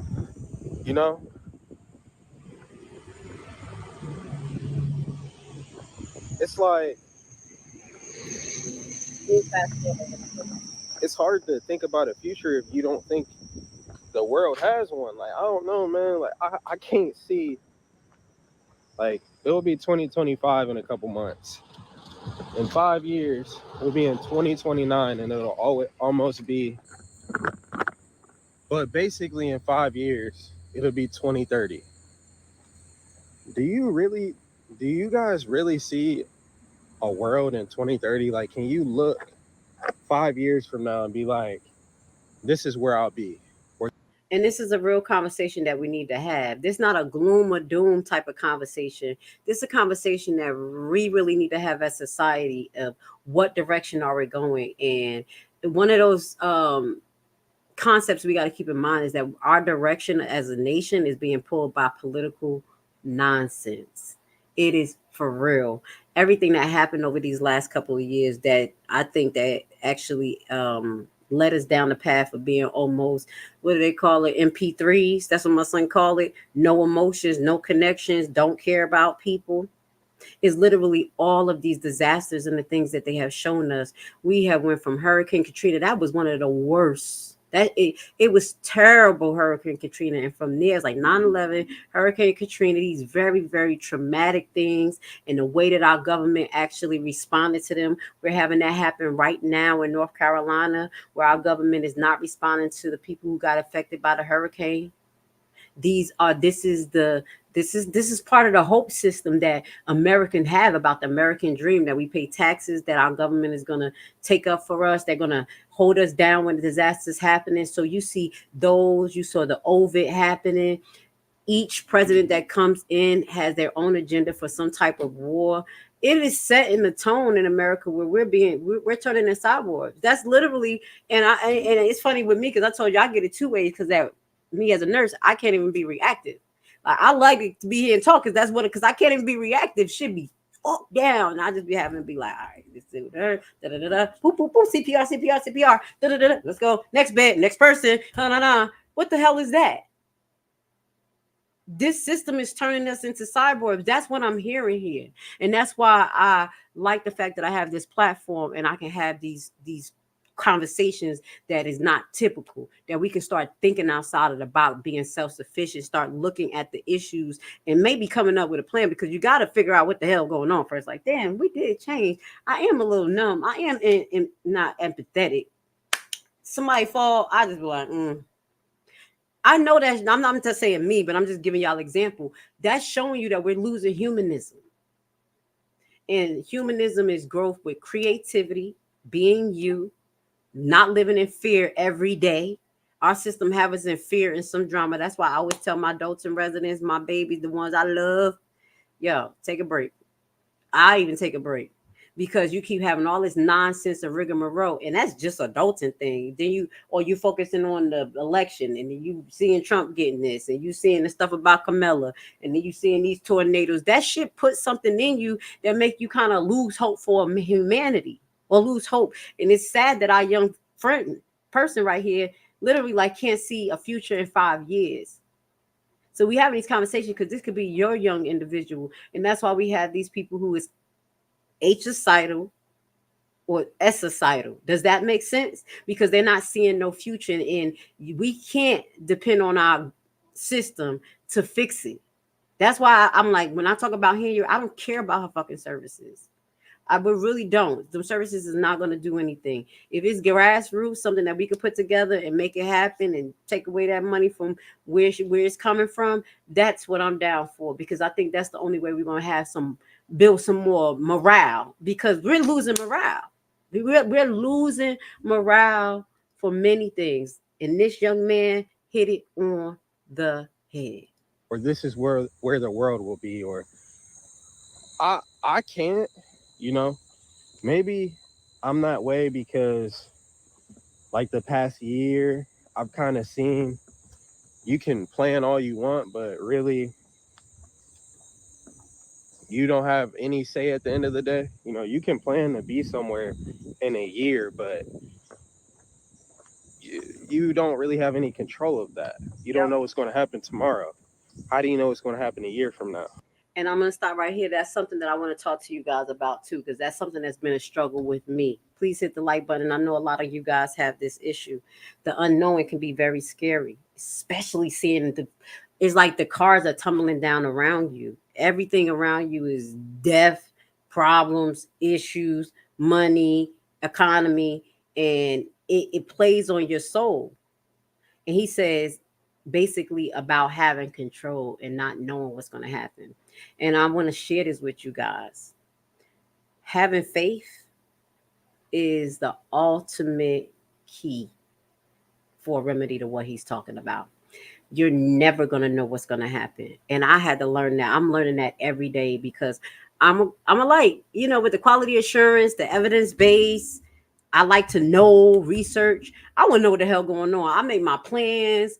Don't just come tell me to do this. That's why I like nursing, because I give my patients and I'll be out, do my own thing. Don't bother me. Don't talk to me. I do. So that's a control thing. But obviously, you see, we have no control of what's going on around us. How the hell are we going to keep our mind right in the middle of that? How are you doing that? Let me know how you're doing that outside of living in a fantasy world or using cognitive dissonance. Like, this ain't happening. I don't want to talk about this. It's some things that's happening that I can't even begin to talk about that I want to, because I know it's going to fuck me up emotionally. Like the hangings that has been happening, like the truck driver was found. These type of things is going on. These are some of the things that really bothers me. And I'm going to tell you, if it's things that really bothers you, I'm going to ask you to separate from it for a little while so you could keep your mind and your integrity and your faith. That's real. They're overstimulating us with all of this bullshit, and we're overstimulating ourselves as well. So I highly recommend that people take the time to take care of yourself. Okay, that's why I push health and wellness, because it has to be you, and that can happen passively by eliminating some of this shit. Because when he say this make me feel bad. I'm like, damn, you don't see 5 years from now. That's something for me. I do see 5 years from now. I don't even damn, because I have faith, and I will hope all my Levi family and Dalton too have faith. You gotta have a radical ass faith that that you're gonna win, that everything is gonna work out well. I really, really feel some type of way, because if we all start to live in gloom and doom, God can come down in judgment and fuck shit up fast. I'm just saying, Jesus Christ is gonna come real fast. So you better be ready, mentally, physically, and spiritually. Let's finish listening to what he's saying, because I want to give some suggestions to this, because I understand how he feels. It's hard, especially when you used to having control of shit.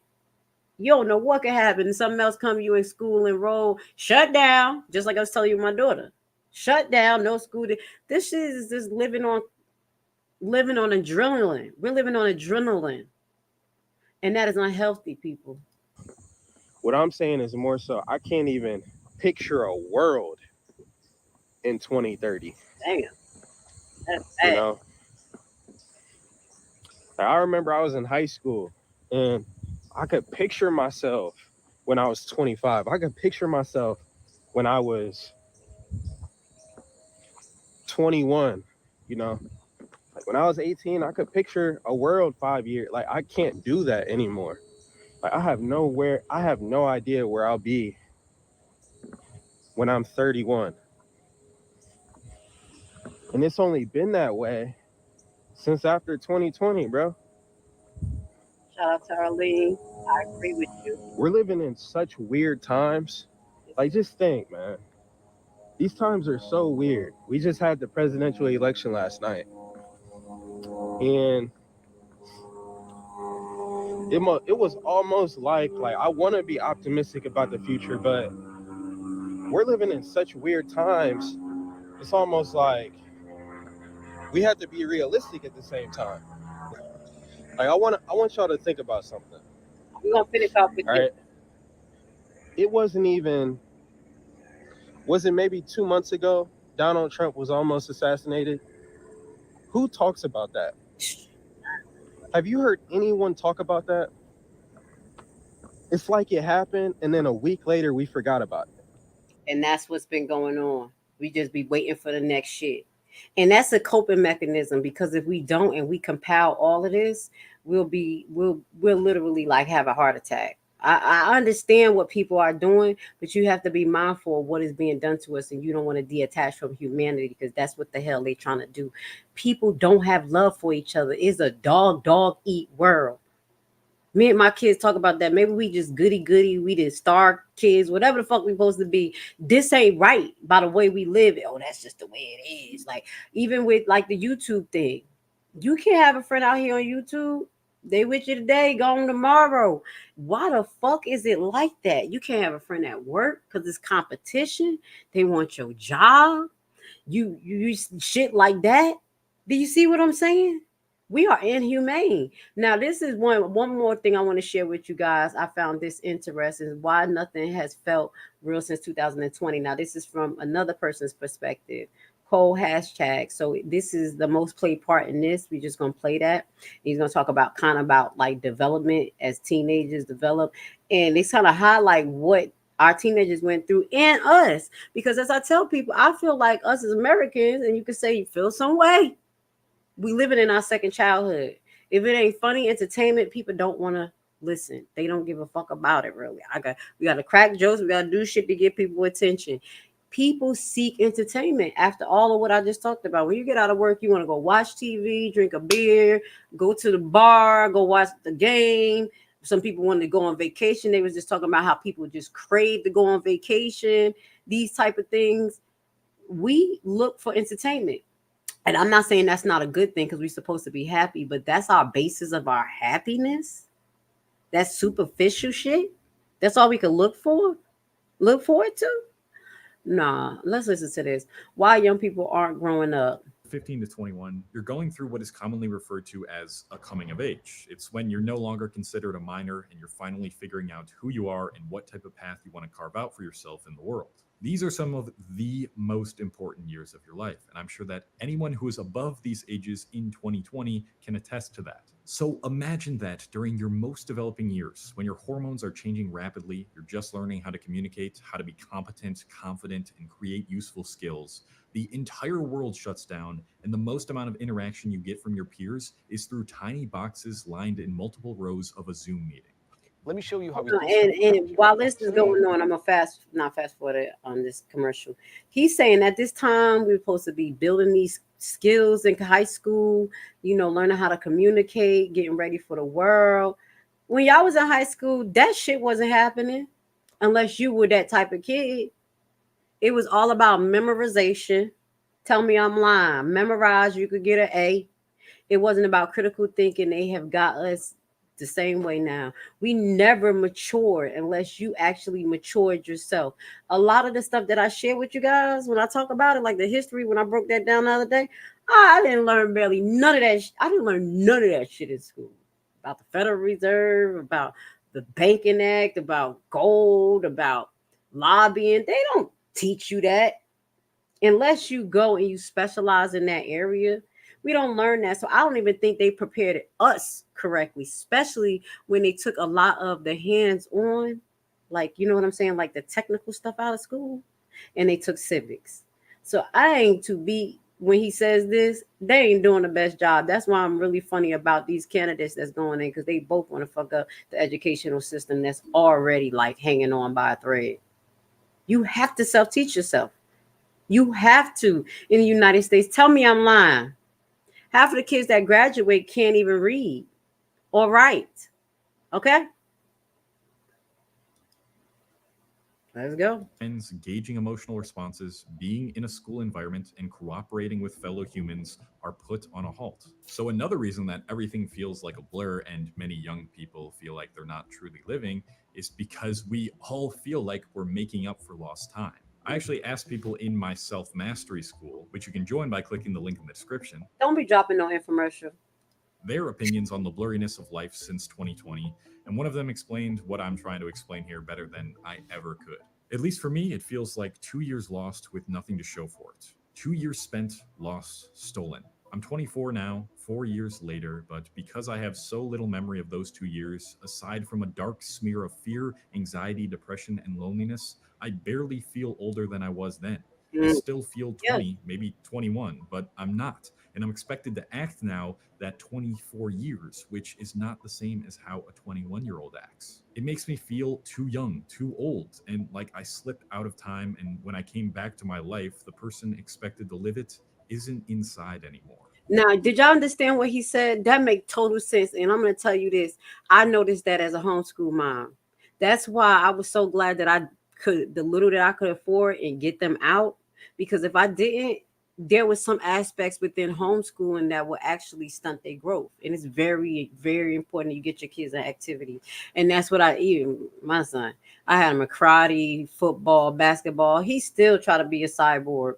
No, I'm just playing. No, but he still shows these immaturity. And now that I had to stop the covering and put the fire to the metal and really like, listen, I don't know what the internet has shown you, but you got to get out there and work. Ain't shit coming to you. You can't sit here. You got to go build a skill. It ain't going to just pop up in your head. Okay. You have to go out there and try. And what ended up happening, because he was forced, because I said, shit, you think you're going to be in here not working? 20 years old? Talking about, I'm waiting for my business. It's my business. I want my business. I'm telling y'all the truth.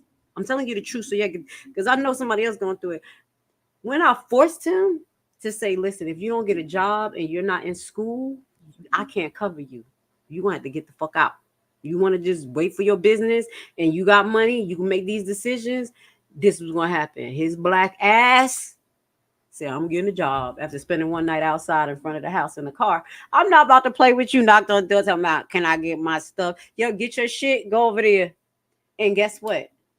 Now that he's working, the level of conversations that we having, the level where he's seeing things different as far as human interaction and personality, he's understanding more, and I'm seeing a level of growth. So when I looked at that, I was like, because he was acting like a fucking baby.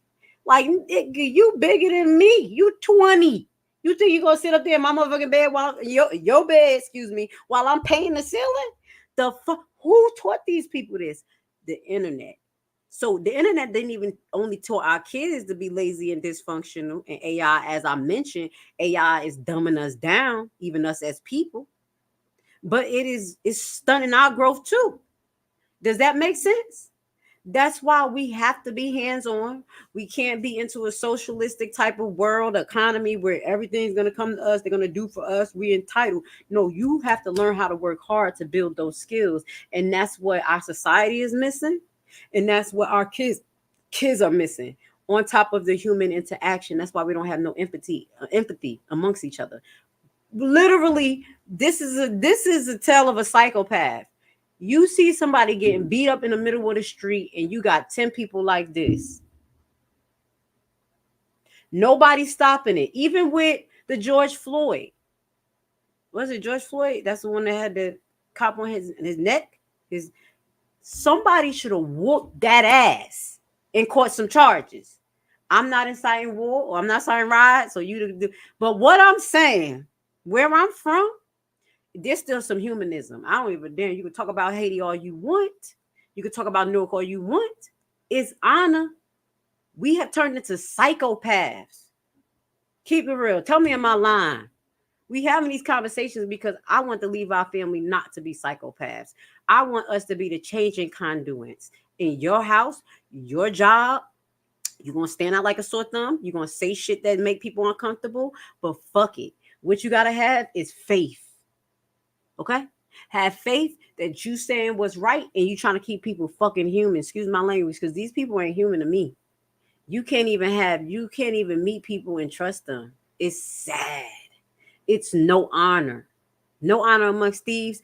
Everybody's a damn thief.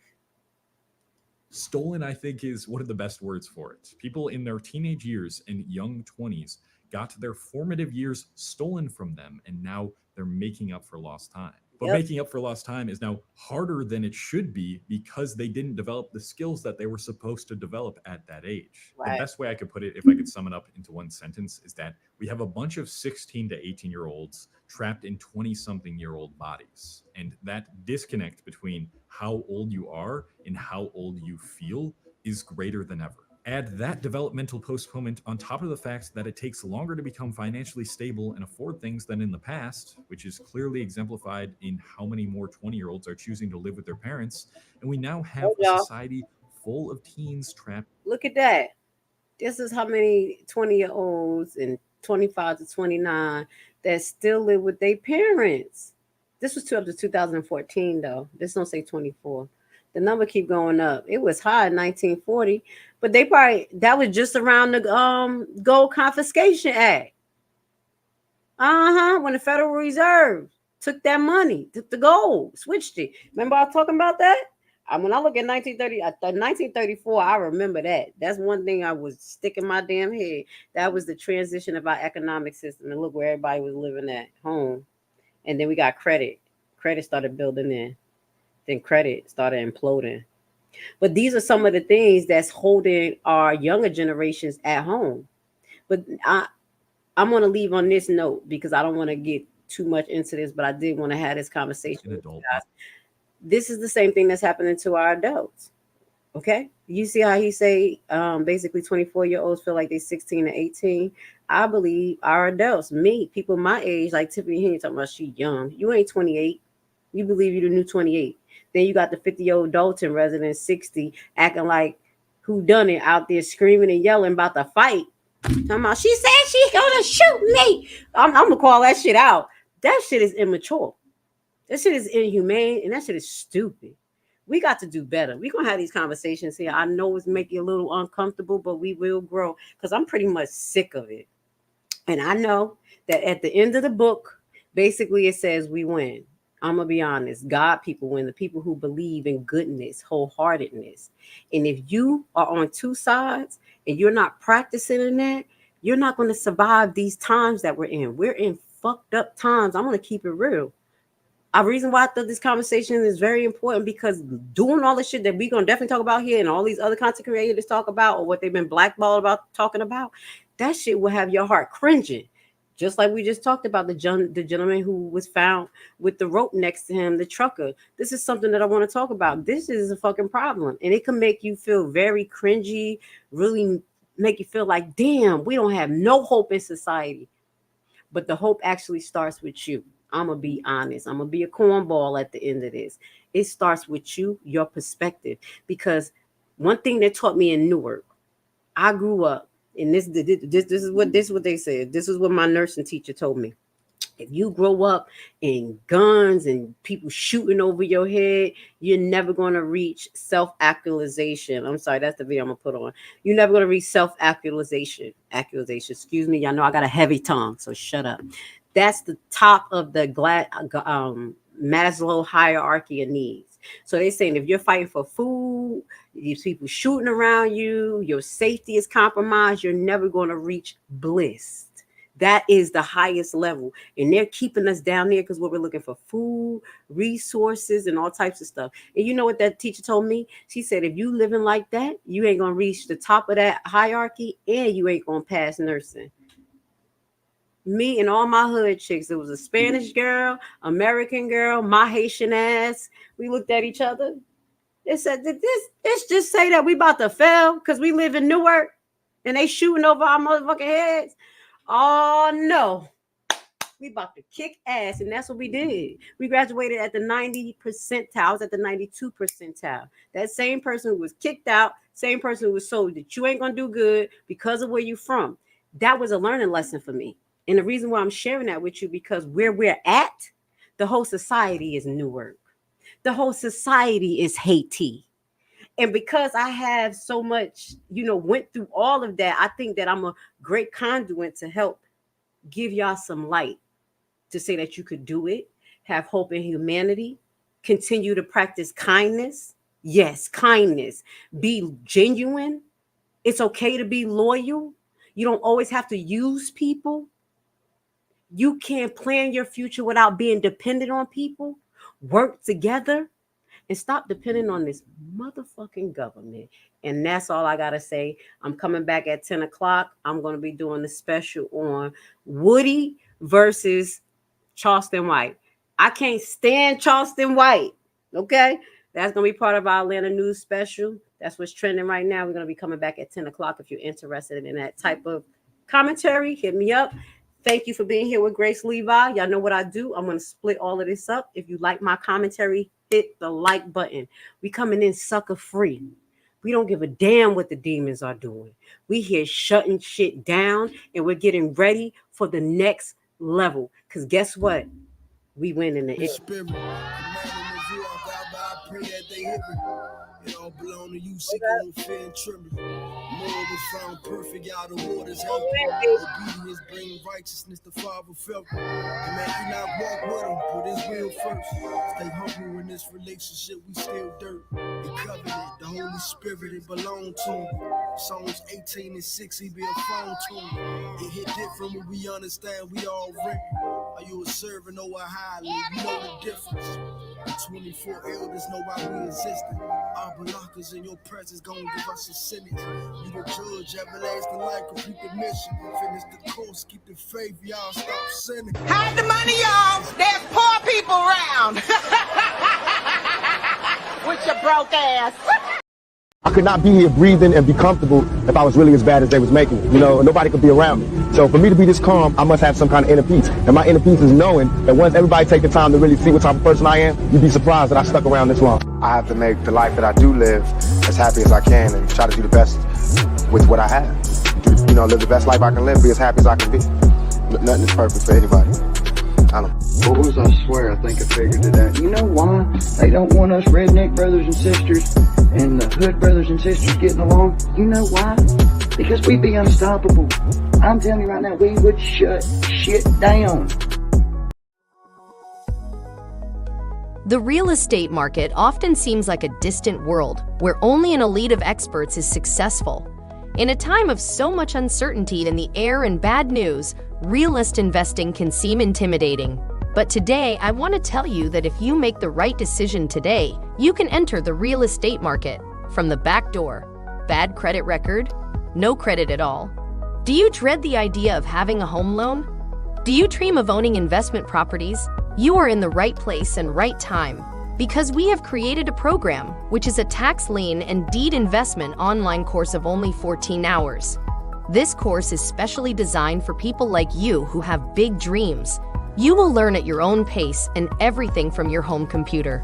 This is your chance. Join our membership for $19.99 a year. What are you waiting for?